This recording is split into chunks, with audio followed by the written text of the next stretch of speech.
Hey everyone, my name is Sara Harberson.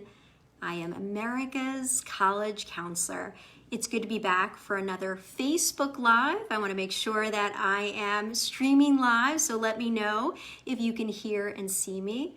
Tonight is a big night because there's a lot going on in college admissions, so I think we're going to have a lot of great questions from all of you. We've got high school seniors who are in the midst of still receiving admissions results. Tomorrow night will be a very big night. That is when all of the Ivy League will be releasing their admissions decisions. And there are a few more colleges out there that will need to be releasing their decisions in the next couple of days. But by the first couple of days of April, all of those regular decision admissions results will be out. We've got a lot of high school seniors trying to make decisions by May 1st. You might have some questions about admitted student programs that you want to attend. Also, the wait list is a big deal this year. Lots of wait list decisions being sent out to students. If you have questions, let me know. I just spent the last hour working with my Application Nation Class of 2022 group about the wait lists and what students can do if they've been waitlisted and how they can improve their chances of admission. We've got a lot of high school sophomores and juniors beginning to visit colleges because this is spring break month. So if you have questions about that, and a big announcement this week, MIT publicly announced that they are going to be reinstating the testing requirement for the class of 2023, meaning that they are not going to be test optional and that the SAT or ACT will be required for that current group of high school juniors who will be graduating from high school in 2023. So I've gotten a lot of questions about what MIT's announcement will mean for other colleges, but I'm curious what is on your minds. That's what's on my mind. Let's see what you all are thinking about and want to know about. First question, what are some resources, tutors you recommend to prepare for the SAT besides Khan Academy? So if you're not familiar with Khan Academy, it is a free resource that the College Board offers, for example. And what I've heard about Khan Academy, I've never used it because it came out just several years ago, is that it can be very helpful in getting students acclimated with the tests. But at a certain point, most students do need to seek out other resources. We have a whole list in Application Nation of all recommended tutors, testing companies, guidebooks, and resource books, and we share that with our Application Nation members. So if you are a member, you will definitely get access to that. I think one of the things that is important, though, for students who are preparing to take the SAT or ACT is to make sure that they are taking enough practice tests on their own leading up to the test, because I noticed that when students are taking more practice exams, they are getting more comfortable taking the test, they're more confident, and they tend to see all the prep work that they're doing kind of come together and translate into better scores. Next question. Thanks for all of your amazing advice. I know you are a big proponent of the core 5 classes for 4 years. But what if my daughter has 4 years of Spanish on her transcript? Her 8th grade Spanish counts in her GPA and wants to drop it senior year. This might be my most asked question. Language is not her strong suit, and the effort she has to put into takes time away from other classes. Will this be held against her at competitive schools? What if she replaces it with a second AP class? Great question, and as I said, I literally get this question every single day. What this parent is referring to is that I have this approach called my 5-4 plan. I recommend, if possible, that all high school students who are applying to a 4-year college to take all 5 core subjects for all 4 years of high school. Your core subjects are going to be English, math, science, history or social studies, and foreign language. And you want to try to do that scheduled 9th, 10th, 11th, and 12th grade. Why? Because that's what colleges want to see, no matter what major you are. I do feel better about this parent's daughter who started taking Spanish in 8th grade, so I bet she's already up to Spanish 4. So I don't have a problem with her dropping Spanish for senior year. I'd like her to do it, but I'm not going to force it. But I would just say you don't want to leave that slot open, that core academic slot open. So the parent indicated that her daughter would be willing to take an AP class. So as long as the student is willing to fill that slot with another core academic class, and an AP class would be highly respected, I'm okay with that. But ideally, you want to try to continue to take foreign language through senior year. And a lot of families wonder why I say that. And I said to an AN family today, if you are working with a counselor that says it's not needed, that you don't need to take foreign language or you don't need to take a lot, that's false. There are some basic minimum requirements for admissions, and you never want to fulfill the minimum requirements. So if a college says that they only require 2 to 3 years of a foreign language for admission, you want to always max out as much as possible, because most colleges, no matter what your major is, almost always there is a foreign language requirement to graduate. So the more language you have, the more proficiency you have, and the better prepared you're going to be for taking foreign language in college, or being able to possibly test out with a placement exam, or an exam that you can show your proficiency at when you start as a freshman. Next question. School principal has offered to write my son's recommendation letter. He taught my son math in 9th grade. Since then, he interacts with him frequently and knows him well. What is your advice since you recommend a junior year teacher to write a letter? Okay, so I just talked about this on Monday night with my junior class, my Application Nation class of 2023. We talked about recommendation letters, and we've got a whole Zoom call coming up in a few weeks about it as well.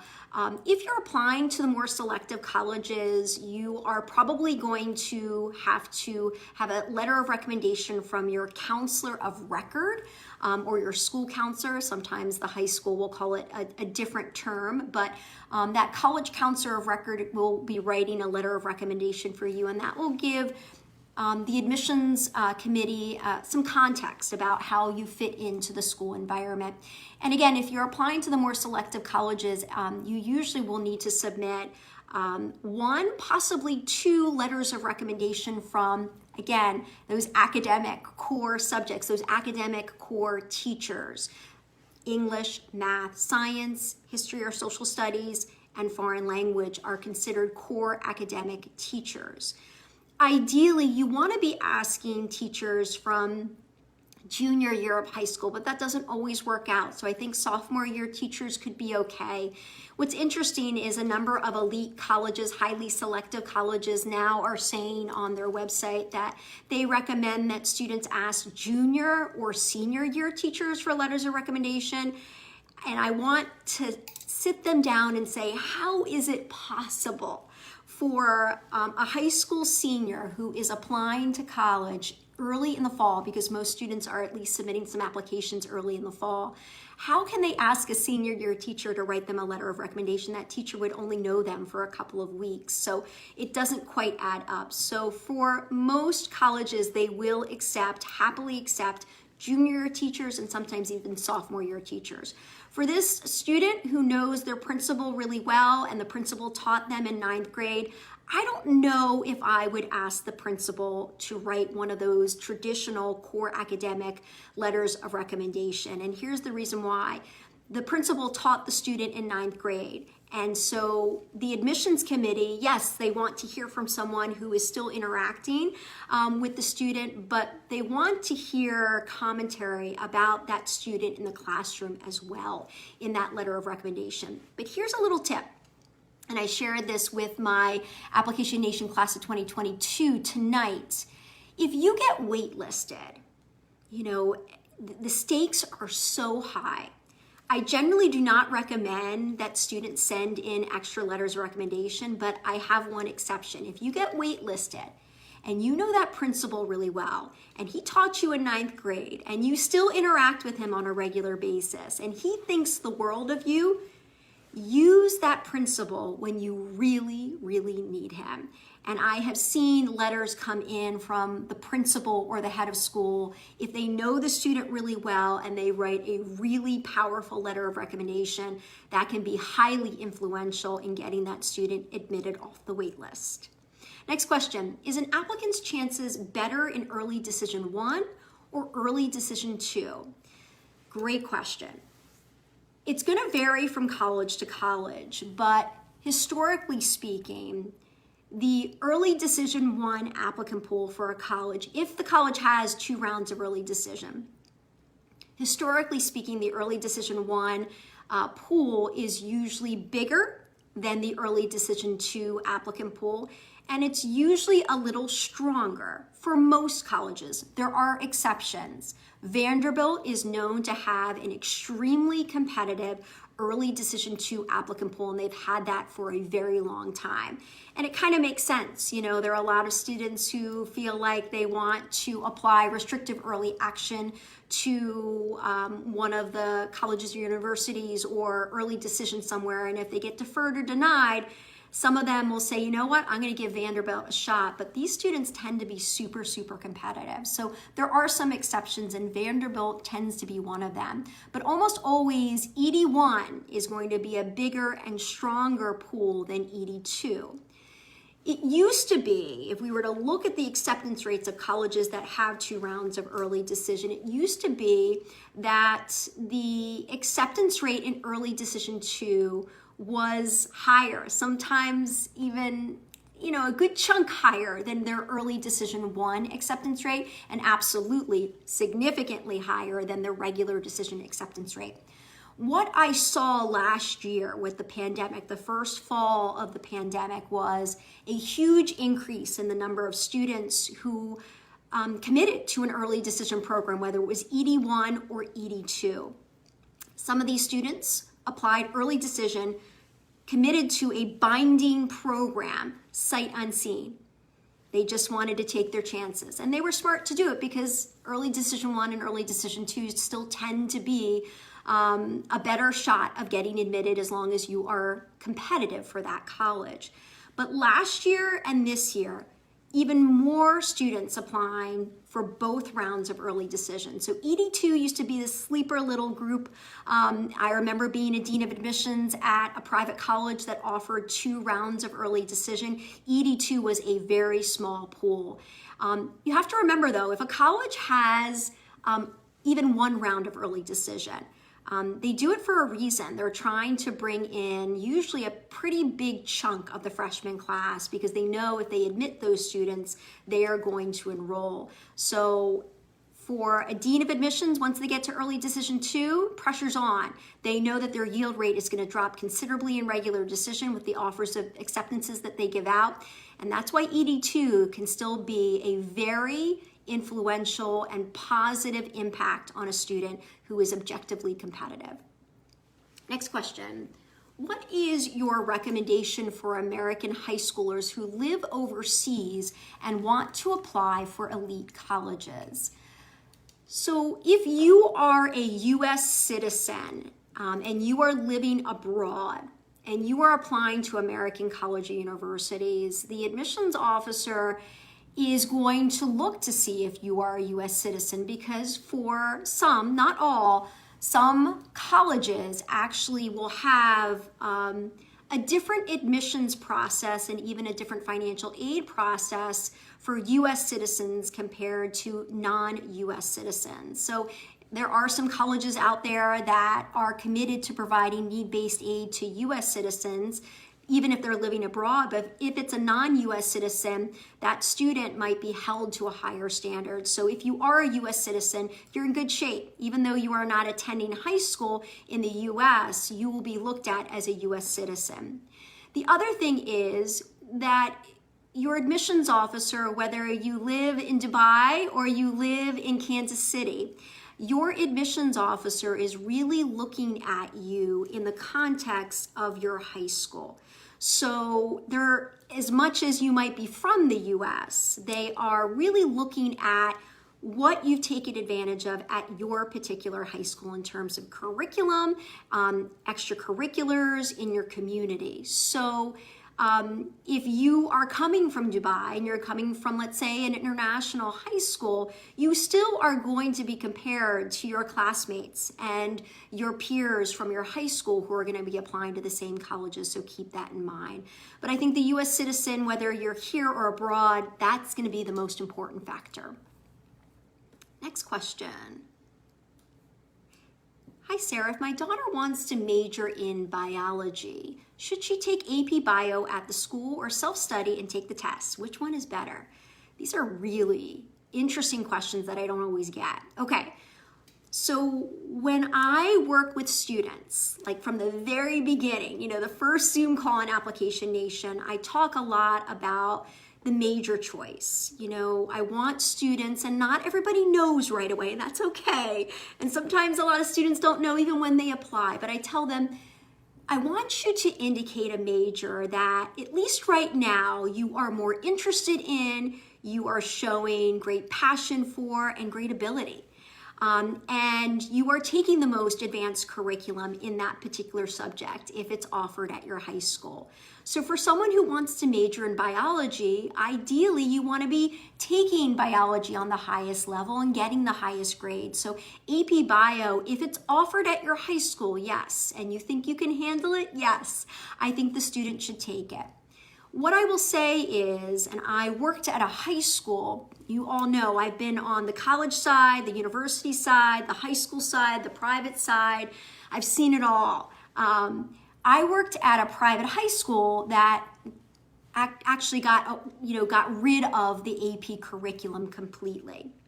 And the thing is about admissions officers, they don't expect you to take classes that your high school doesn't offer. They only expect you to take advantage of what's available to you. However, no matter how many times I would tell my students, they would still want to study on their own and take the AP exam, even though we were not an AP school or high school anymore.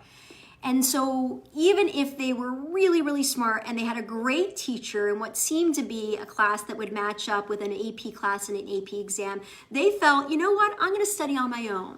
First of all, it's really difficult to study on your own, especially at that time of the year when it's the end of the year and you've got finals. If it's not an AP high school, they're not going to be thinking about what's going on with AP exams. And so it's going to take a lot of discipline. That's number one. Number two, especially if you're applying to a highly selected college and you are indicating, let's say, biology as your major, they don't want to say this, but these colleges are going to expect a 5 on that AP exam. That's really hard to do for a student who takes AP Bio at their high school. It's even harder to do if you are self-studying on your own. So the admissions officer is not going to be looking for an AP score if your high school doesn't offer that AP exam. Don't go through all of that extra pressure, because it's a lot at a difficult time and it's very difficult to get a high score on your own. And here's the thing, all these colleges, they aren't giving the credit for those AP scores like they used to. Why? They want you to take as many classes as possible on their college campus. And so they aren't going to be giving a whole lot of credit, even if you get 5s. So if your high school doesn't offer the class, or if you choose not to take the AP class at your high school, I don't recommend studying on your own. I think it puts a lot of undue pressure on the student. Next question. Thank you for this session. You're very welcome. What are your recommendations around declaring a student's disability, such as dyslexia, in the application process? This is a topic that is near and dear to my heart. I'm very open about what has happened in admissions. Everybody knows about the Americans with Disability Act. It is illegal. It is a federal rule. So colleges and universities or any organization or employer is not allowed to discriminate anyone with disabilities. Yet there has been an ongoing effort in some cases and a lot of ongoing bias and discrimination against students with disabilities, especially the most selective colleges in the country. They will never admit it, but I guarantee you over the next 5 to 10 years, we will see another admission scandal, and I bet it will have to do with this. So because I feel like I've seen so much bias and discrimination, against students with learning differences. I am really cautious. I very rarely will encourage the student to share that information. I think, in the end, some students can pull it off. I'm thinking about this student, one of my favorite students from last year. This student is dyslexic. The student struggled tremendously for most of their education and then started to figure out what would work. This student is brilliant.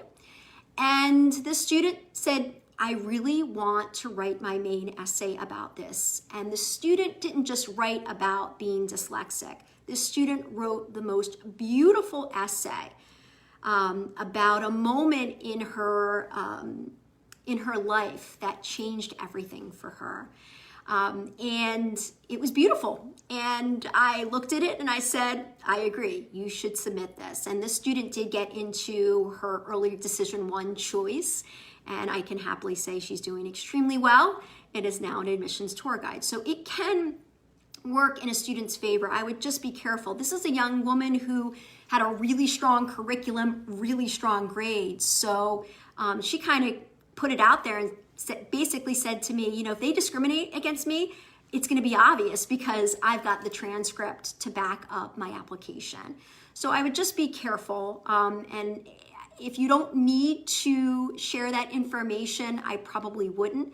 On rare occasion, I will give a student my blessing to write about it in an essay, but I don't think it's anyone's business, especially an admissions officer. The cool thing is that most of these colleges and universities, when you leave that admissions process and that admissions office, they are incredibly progressive, supportive, unbelievable. Most colleges and universities have incredible resources for students with disabilities or learning differences. So make sure you check it out. Just because the admissions office acts this way doesn't mean the entire college does. Next question. If the Common App indicates teacher evaluation 1 required and 1 optional, should we submit 2? If I submit 2, does the Common App distinguish which letter takes precedence over the other? So I would say if it's a highly selected college that requires 1, but makes a second 1 optional, my guess is you're applying to other highly selected colleges that are going to require 2 letters of recommendation from core teachers. So you're already going to have 1 at your fingertips to be able to use. So in that case, I think it's okay. It's not okay to go above and beyond that. These admissions officers are reading your application faster and faster. And if they see that you sent a lot of extra information that they did not ask for, they actually will get annoyed and it could really hurt you in the admissions process. So I think adding 1 extra is okay. I think there was another thing I wanted to mention. If I remember it, I'll come back to it. But next question. Do AP courses greatly affect your acceptance rate into the college? If so, how many AP courses are recommended next year? One of my sons will have 2 to 3 AP courses. My other son is on an IEP. He has great grades, all A's and B's. I'm not sure what level of colleges he might fit into. So the number of AP classes that a student should take is going to vary.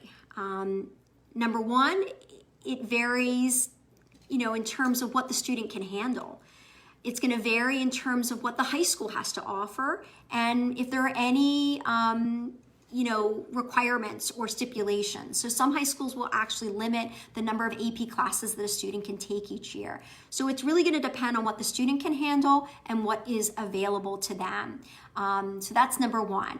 The other thing is if a student has an IEP, hopefully there's no indication on the transcript. However, I do see some high school transcripts across the country where I can actually tell that the student has accommodations or has academic support or has a 501 plan already in place. So just take a look at the high school transcript to make sure that there aren't any signs of the student getting extra support, because again, it's none of the colleges or admissions officers' business. In terms of what colleges your other son will be able to apply to or be competitive for, even with an IEP. If he's getting A's and B's and he's got a standard college prep curriculum, you'd be surprised. There are literally thousands of colleges where your son will be competitive. If you want to know how I figure out a student's college list, I've got this whole process, and no one has been able to replicate it. And the cool thing is that no matter how selective this admissions process gets, my method will always work. So if you want to check out my method, you can buy SOUNDBITE. I have an entire chapter on building a college list.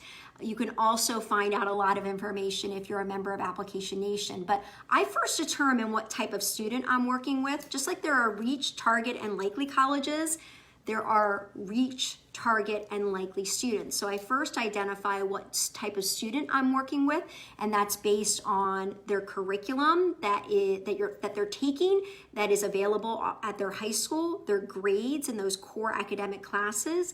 Class rank could be still available at the student's high school, and test scores. And then I determine what their reach, target, and likely colleges are based on the college's overall acceptance rate. And it is a foolproof way on making sure that a student has a very balanced college list. And that is absolutely essential, because what we're seeing this year from students who do not have balanced college lists is a lot of denials. And then they're in a situation where maybe they only applied to one likely or one target college and they got in luckily, but they're not happy with it. They wanted to get into all those reach colleges. But if your college list isn't balanced, you're going to feel and experience a lot of rejection. And I think we need to keep that in mind, because all of us can handle a little bit here now, now and again, but to get rejection after rejection or wait list after wait list over and over again, it can really affect a student and their mindset and their psyche. And we need to think about that well before decision time. We need to start with a balanced college list for them. What are your thoughts on how many more schools will change their test optional status, like MIT, for the fall 2023 admission cycle? I feel like this doesn't give much time to get test scores for those students. Yeah.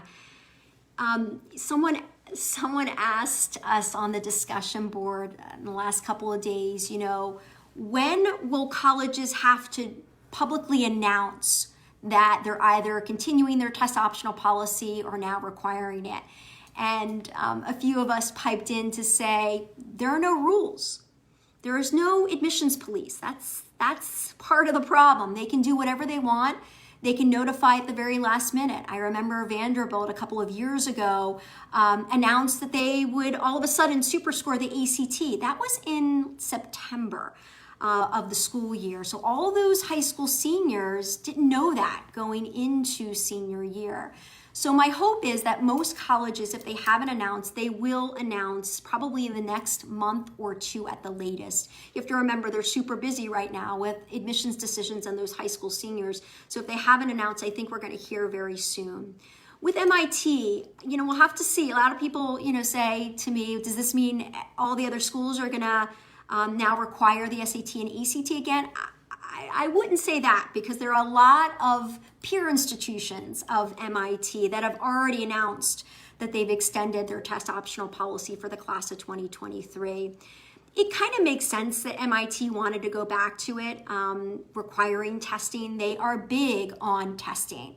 If you look at the students who've been admitted to MIT, or at least the ones I've worked with, and that's been a lot of those students, the students getting admitted literally have perfect SAT or ACT scores or very close to it. So I'm not surprised that they are now requiring the SAT and ACT again.